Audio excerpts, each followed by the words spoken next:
चांदोली आणि कोयना धरण क्षेत्रासह जिल्ह्यात पुन्हा पावसाचा जोर वाढलाय। कोयना धरणातून सकाळी 52,100 क्युसेकने विसर्ग सुरू करण्यात आलाय। त्यामुळे शनिवारी कृष्णा नदीची पाणी पातळी 2 ते 3 फुटांपर्यंत वाढण्याची शक्यता आहे।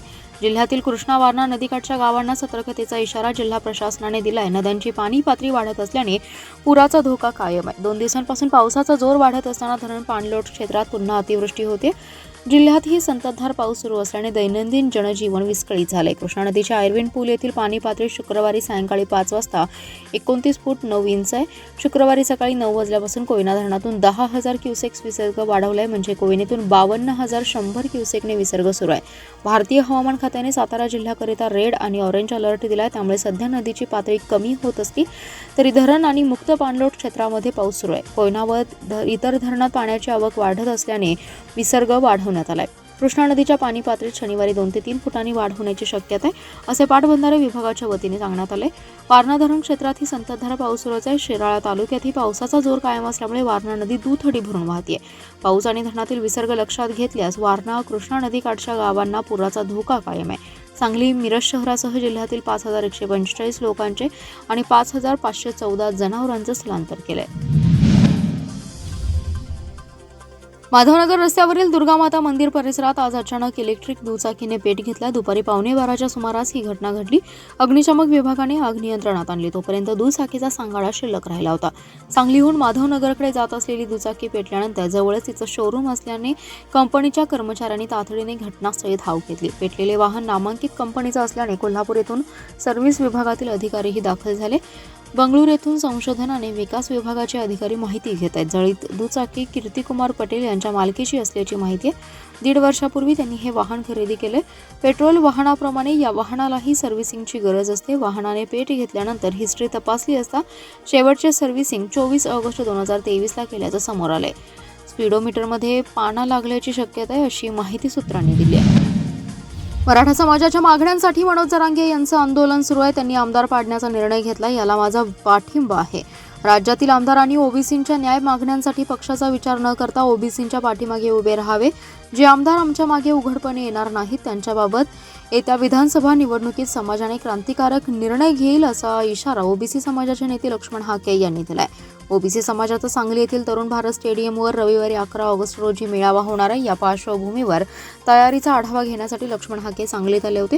त्यावेळी त्यांनी पत्रकारांशी संवाद साधला। ते म्हणाले, ओबीसींच्या काही मागण्यांबाबत वंचितचे नेते प्रकाश आंबेडकरही आमच्या मताशी सहमत आहेत। आता मागण्यांसाठी रस्त्यावरील लढाई केल्याशिवाय पर्याय नाही।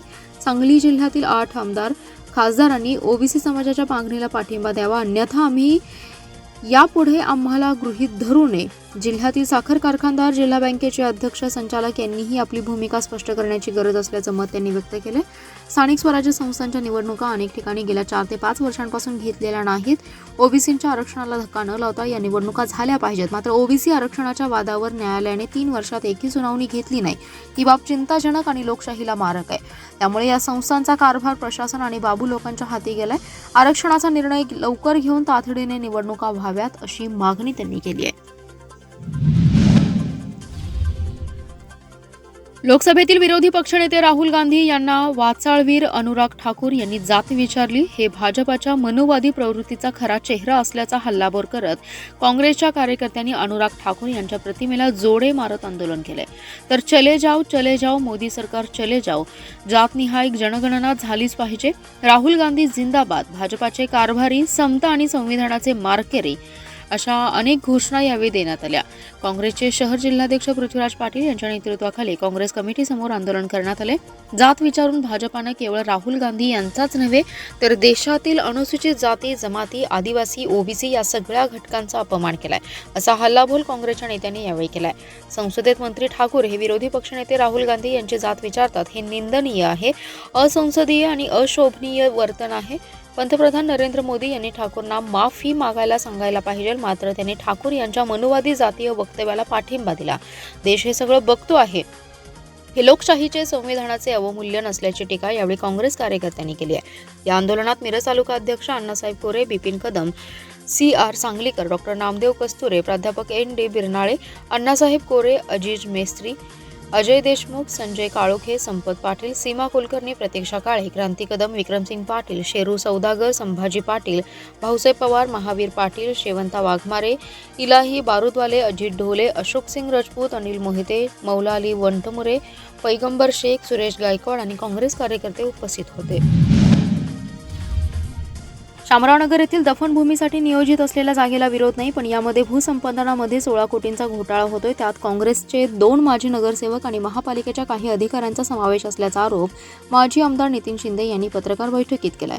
या विरोधात लवकरच उच्च न्यायालयात याचिका दाखल करणार असल्याचा इशारा त्यांनी दिला. ते म्हणाले, शामरावनगर येथील मुस्लिम आणि ख्रिश्चन समाज दफनभूमीसाठीची आरक्षित जागेवर भूसंपादनासाठी संबंधित 2 माजी नगरसेवक आणि काही महापालिका अधिकाऱ्यांनी एकत्र येऊन 16 कोटींचा घोटाळा करण्याचा घाट घातलाय. दफनभूमीला विरोध नाही, परंतु ही जागा दफनभूमीसाठी योग्य नाही. उन्हाळ्यातही तिथे पाणी साचतं, त्यामुळे इथे दफन केलेल्या प्रेतांची विटंबना होऊ शकते. तरीही घाईगडबडीने भूसंपादनाचा घाट घातलाय. याबाबत मुख्यमंत्री एकनाथ शिंदे यांना भेटून माहिती दिली. मुख्यमंत्री शिंदे यांनी चौकशीचे आदेश दिल्यानंतर तत्कालीन आयुक्त सुनील पवार यांनी काय अहवाल दिला हे जाहीर झालं नाही, तरीही भूसंपादनाचा प्रयत्न सुरू आहे. माजी नगरसेविका स्वाती शिंदे यांनी तक्रार केल्यानंतर आयुक्त शुभम गुप्ता यांनी नगररचना विभागाकडे जागा योग्यतेबाबत तांत्रिक मत मागवले. जिल्हाधिकारी यांच्याकडे तक्रार केल्यानंतर त्यांनी दखल घेतली नाही, उलट जमीन अधिग्रहणाची सूचना काढली. परंतु महापालिका तिजोरीवर आम्ही दरोडा पडू देणार नाही. मुंबई उच्च न्यायालयात याचिका दाखल केली जाणार असल्याचे माजी आमदार नितीन शिंदे यांनी सांगितलं. ऑक्टोबर महिन्यात होणाऱ्या विधानसभा निवडणुकीसाठी प्रारूप मतदार यादी 6 ऑगस्टला प्रसिद्ध केली जाणार आहे. या पार्श्वभूमीवर नवीन मतदार नोंदणी, नाव व पत्ता दुरुस्तीसाठी 10 व 11 ऑगस्ट आणि 17 आणि 18 ऑगस्ट या तारखेला विशेष मोहीम राबवण्यात येणार असल्याची माहिती जिल्हा निवडणूक अधिकारी तथा जिल्हाधिकारी डॉक्टर राजा दयानिधी यांनी दिली आहे. दयानिधी म्हणाले, विधानसभा निवडणुका अवघ्या 3 महिन्यांवर आल्याने प्रशासनाकडून ही निवडणुकीची तयारी केली जाते. विधानसभा निवडणुकीसाठी 6 ऑगस्ट रोजी प्रारूप मतदार यादी प्रसिद्ध करण्यात येणार आहे. त्याच्यावर 6 ते 20 ऑगस्टपर्यंत हरकती आणि दावे दाखल करण्याची मुदत आहे. हरकतीवर 29 ऑगस्टला सुनावणी होऊन निर्णय दिला जाईल. त्यानंतर 30 ऑगस्ट रोजी विधानसभा निवडणुकीसाठी प्रारूप मतदार यादी प्रसिद्ध करण्यात येईल. या पार्श्वभूमीवर मतदार नोंदणी आणि मतदार यादीतील दुरुस्तीसाठी 4 विशेष मोहीम राबवल्या जातील. 10 व 11 ऑगस्ट आणि 17 व 18 ऑगस्ट या 4 दिवशी विशेष मोहीम घेण्यात येणार आहे आणि अंतिम मतदार यादीनंतर नवीन नोंदणी होणाऱ्या मतदारांचा समावेश पुरवणी यादीत होईल. जिल्ह्यात सर्व तहसील कार्यालय आणि सांगली विधानसभा मतदारसंघासाठी जिल्हा पुरवठा कार्यालय येथे अशी एकूण 11 मतदार केंद्रे स्थापन करण्यात आलेली असून येथे ऑफलाईन पद्धतीने अर्ज सादर केले जाऊ शकतात. तसेच मतदार या संकेतस्थळावर मतदार यादीत आपलं नाव असल्याची खात्री करावी, असे आवाहन जिल्हाधिकारी डॉक्टर राजा दयानिधी यांनी केलं आहे. सांगली जिल्हा मध्यवर्ती सहकारी बँकेच्या स्वीकृत संचालकपदी जत तालुक्यातील एळदरीचे सरपंच रामचंद्र सखाराम सरगर यांची निवड करण्यात आली असल्याची माहिती बँकेचे अध्यक्ष आमदार मानसिंगराव नाईक यांनी दिली. दरम्यान या निवडीने काँग्रेसने पुन्हा जत तालुक्यातूनच संचालक पदाची संधी दिल्याचं स्पष्ट झालंय. जिल्हा मध्यवर्ती बँकेत 2 स्वीकृत संचालकांची संचालक मंडळाकडून नियुक्ती केली जाते. बँकेच्या पंचवार्षिक निवडणुकीनंतर म्हैसाळचे मनोज शिंदे म्हैसाळकर आणि जत तालुक्यातून आसंगीने सरदार पाटील यांची निवड करण्यात आली होती. यामध्ये शिंदे यांची राष्ट्रवादी काँग्रेसकडून तर पाटील यांची काँग्रेसच्या कोट्यातून निवड झाली होती. गेल्या 10 दिवसांपूर्वी काँग्रेस कोट्यातून निवड झालेल्या पाटील यांनी राजीनामा दिल्याने हे पद रिक्त होतं. या जागेवर नवीन संचालक निवडीसाठी काँग्रेसचे माजी मंत्री डॉक्टर विश्वजित कदम यांच्याशी चर्चा केली. त्यानंतर जतचे आमदार विक्रमसिंग सावंत यांनी बँकेचे अध्यक्ष आमदार मानसिंगराव नाईक यांच्याकडे एळदरी येथील सरपंच रामचंद्र सरगर यांच्या नावाने शिफारस केली होती. त्यानुसार बँकेच्या संचालक मंडळाच्या बैठकीत सरगर यांची निवड करण्यात आल्याचे बँकेचे अध्यक्ष आमदार मानसिंगराव नाईक यांनी माहिती दिली. दरम्यान काँग्रेसने पुन्हा जत तालुक्यातूनच स्वीकृत संचालक म्हणून सरगर यांची निवड करून धनगर समाजाला न्याय दिला असल्याची प्रतिक्रिया नूतन संचालक सरगर यांनी निवडीनंतर व्यक्त केली आहे. महावितरणच्या कर्मचाऱ्यांनी वीज पुरवठा खंडित झाल्याने बंद पडलेला डीओ पुराच्या पाण्यात स्वतःच्या जीवाची पर्वा न करता पोहत जाऊन त्याची दुरुस्ती करत चालू केलाय. त्यामुळे मिरज शहरातील काही परिसरातला खंडित झालेला वीज पुरवठा सुरळीत झाला. महावितरणाच्या या धाडसी कर्मचाऱ्यांचे आता सर्व स्तरातून स्वागत होतंय. कोयना आणि वारणा धरण क्षेत्रात पडत असलेल्या मुसळधार पावसामुळे दोन्ही धरणातून मोठ्या प्रमाणात पाण्याचा विसर्ग केला जातोय. परिणामी कृष्णा आणि वारणा नद्यांना पूर आलाय. मिरजेत कृष्णा नदी धोक्याच्या पातळीकडे वाटचाल करत आहे. अशातच महावितरणाचे अनेक विद्युत पोल हे पाण्याखाली गेलेत.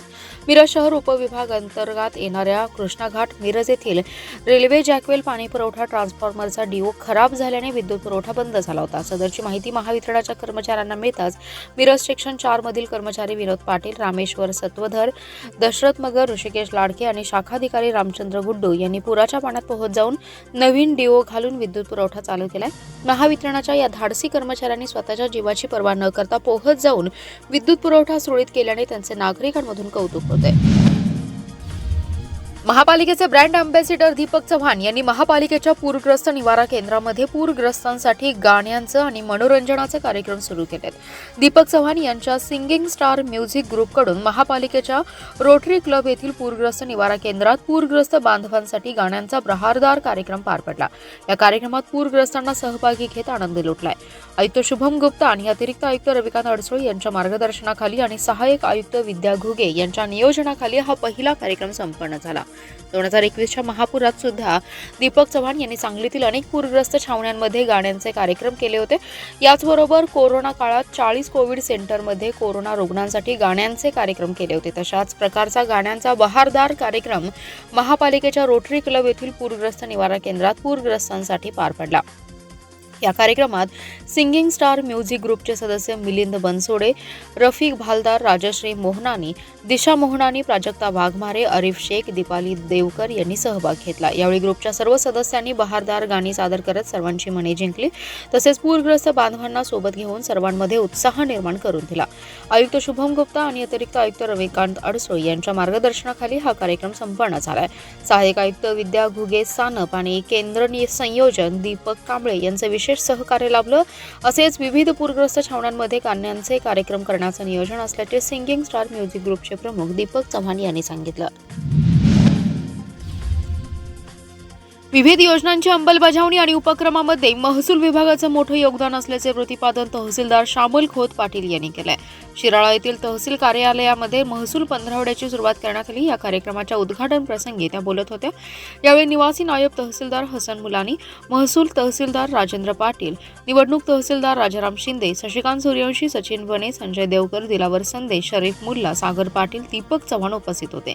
तहसीलदार श्यामल खोत पाटील पुढे म्हणाले की विविध योजनांमध्ये समाजातील प्रत्येक घटक सहभागी होत आहे. महसूल कर्मचाऱ्यांनी लोकाभिमुख होत अधिक गतिमान पद्धतीने काम करावे. अधिकारी आणि कर्मचारी यांनी समन्वय साधून नागरिकांची कामे वेळेत पूर्ण करावीत. मुख्यमंत्री लाडकी बहीण योजनेसाठी अर्ज भरताना एखादी महिला दाखल्याविना राहू नये याची दक्षता घ्यावी. यावेळी नाते रक्ताचे परिवार व शिराळा तहसीलदार कार्यालय यांच्या वतीने रक्तदान आणि आरोग्य शिबिराचं आयोजन करण्यात आलं होतं. प्रारंभी तहसीलदार श्यामल खोत पाटील यांनी महसूल पंधरवड्यात कशाप्रकारे विविध उपक्रम आणि कार्यक्रम घ्यायचे याची माहिती कर्मचाऱ्यांना दिली आहे.